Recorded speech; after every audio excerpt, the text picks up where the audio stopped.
So I'm not going to draw on this 8.5 by 11. I'm just going to get into a basic drawing.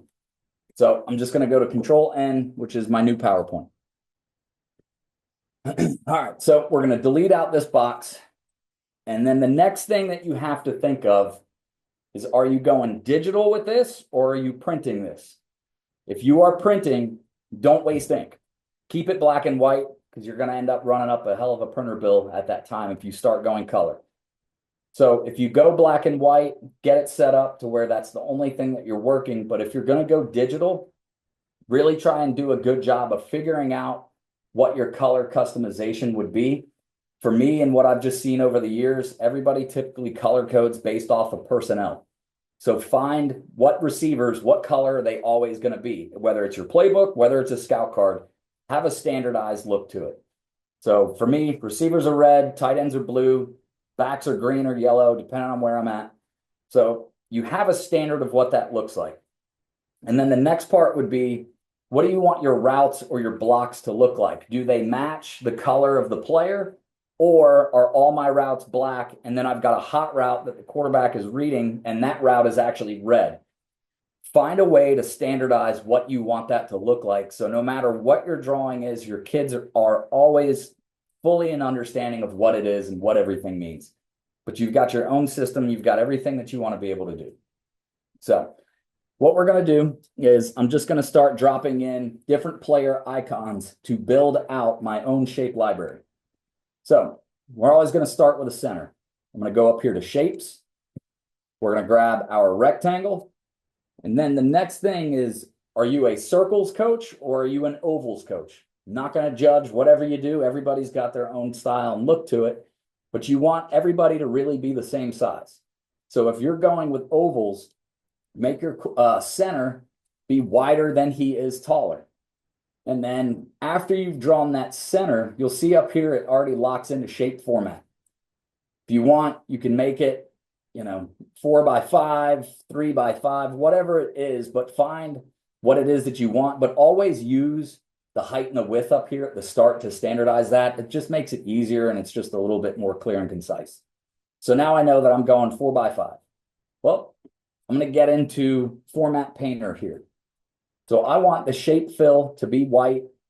I'm going to change my shape outline to black. And then I change my shape outline weight to 2.5, 3, 4, whatever it is that you want. But if you go to more lines, then you can get into a little bit more customization there on however you want that thickness to look. So I'm just going to go 2 by 5. For me, I always make the offensive line a shape fill color. The reason for that is if you've got a shape fill color set, you can easily grab that shape and move it around. If you set it as no fill, there's nowhere to grab inside of that line. So you always have to click the edge of that line to grab it. So that's why I always put a white fill in there. It's just my personal particular preference, but at least allows you to give you a little bit more room on what you want to click. Well, now I'm going to grab the oval tool. We're going to draw our little oval. And if you've got your guide set up, like right there, those arrows that are going left and right, that's telling you that the width of that box or that circle or oval is the same exact width as your center. So I can always check back up here. We can make our adjustment. So where it's 4 by 5 and now our Format Painter tool. I don't want to have to click back on this, try and remember what the thickness was and all that. So if I go to the top left of the Home tab, there's the Format Painter button, which is your paintbrush. If you click that and then click on the oval, it will change the properties to match of the object that you had selected first. So to just reiterate that, I grab my center, I click the paint icon, and then I click the oval, and it changes those properties right over. Well, now I want to start building out the rest of my offensive line. Do not come back up here and draw another oval and format paint. You've already got the properties set. So now I want to hold down the control key. And when I hold control and I click and drag, that will actually duplicate that object if you continue to hold down control. And then when you release the mouse, release control, You've duplicated that object. So that's great. The next step to go over is I want to hold down Control and Shift and then click and drag. What that does is that's going to allow me to click and drag that shape and it stays on that same horizontal plane. And then I can evenly space it with my little guides that popped up right there. So now I've easily created an offensive line just by clicking and dragging and holding down that Control Shift key.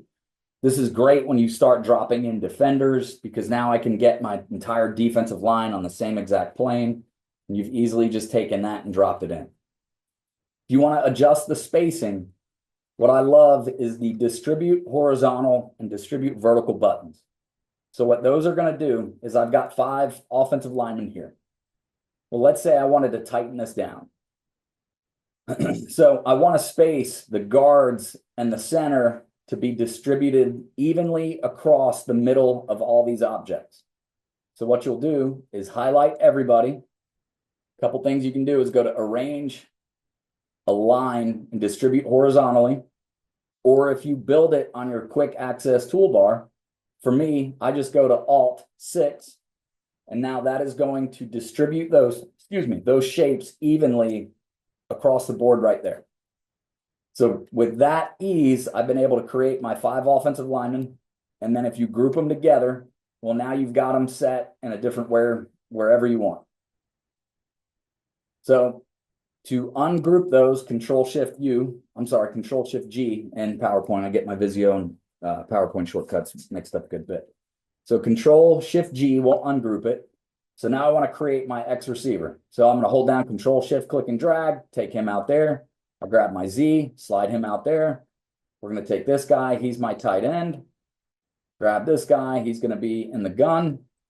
There's my back. And then I want one more receiver. And I want him to split the difference between the tackle and the Z and the X, Z, wherever he is. So highlight, distribute horizontally. Now it's put that receiver right there in between. Next up, I want to start color coding everything for me. So receivers are red. All right. I'm going to grab this guy, and I want to align him evenly with my S that's off the ball. So I can go up here to Arrange, Align, and here is the kicker with using the Align tool.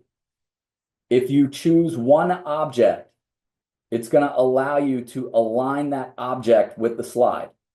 So why would I want to do that? Let's say I wanted to grab the entire offensive line and the X receiver to the right. I can highlight them, and if I go to Group, that's one object.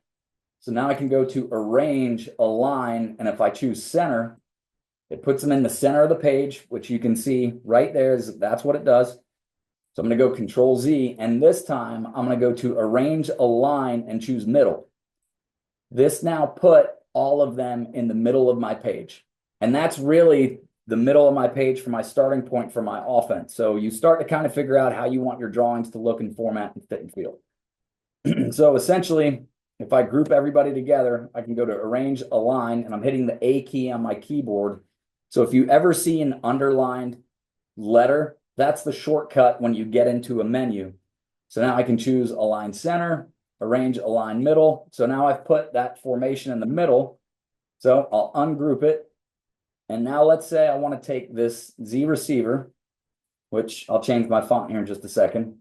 So I'm going to take the Z and I want to align him with the S. In Visio, the first object that you grab, that's what it will lock essentially and align to. PowerPoint's a little different. It looks at both objects. So now if I choose Align Bottom, it's going to align the uppermost object to the bottom of the bottommost object. Took me a minute to figure it out, but once I did, I was golden. So if I grab this receiver and the receiver to the left, I can go to Align Bottom. So now I've aligned my Z receiver directly to my S. Well, now I want to start working on my text for these guys. So I'm going to highlight, I go into my text, I make everybody black. So now when I type in Z, there's the Z receiver. And I've also got everybody underlined so I can highlight everybody, go to you. So there's my Z, I'm sorry, S, here's my X after I've ungrouped it. All right, here's my running back, here's my quarterback, there's my Y. Now I want to start dropping in color codes. So I can single click the X, go up here to shape fill, choose red, or I can grab all those receivers at the same exact time, choose the shape fill, drop that in. Well, let's say I've already got the X set.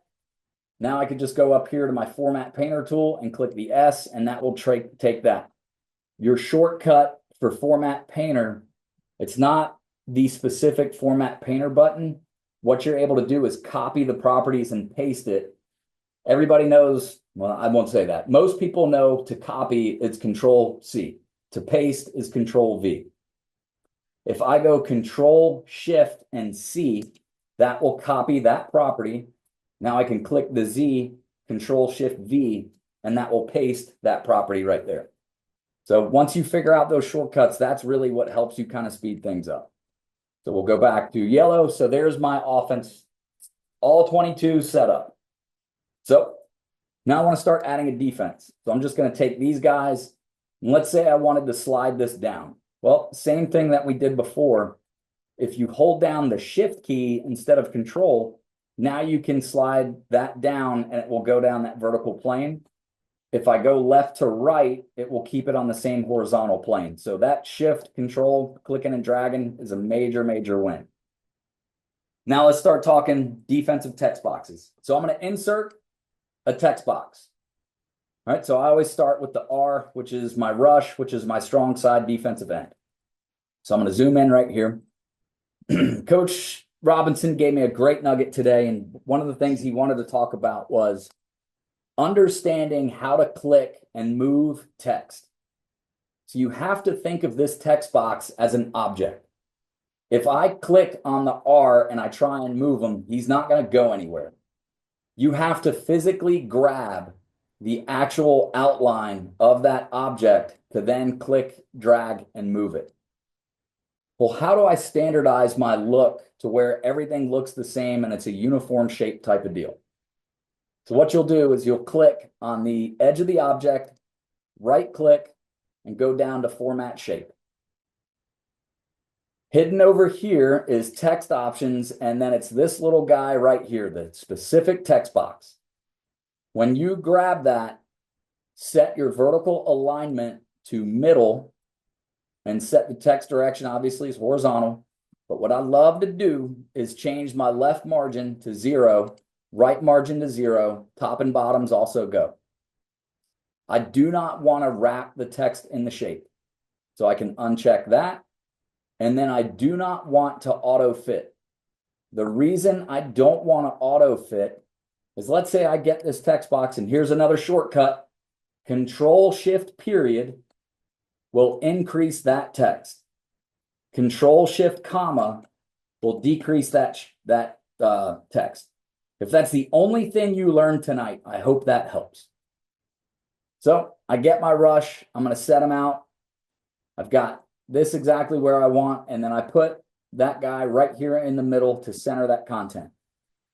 Because now I've created a box to where inside of my drawing, if I go to grab these guys, it doesn't select this. If you want to grab an object, you have to highlight that entire object. So if you make the vertical line to be just outside your text, you kind of start to understand where you're going to click that object. So now it turns into, how can I create 10 other guys? Control, Shift, click and drag. There's my 3 technique. Here's my nose. Here's my end. And then if you triple click, 1, 2, 3, that will grab that entire text box, because in PowerPoint, if you single click it and try and type, it will append it to the end.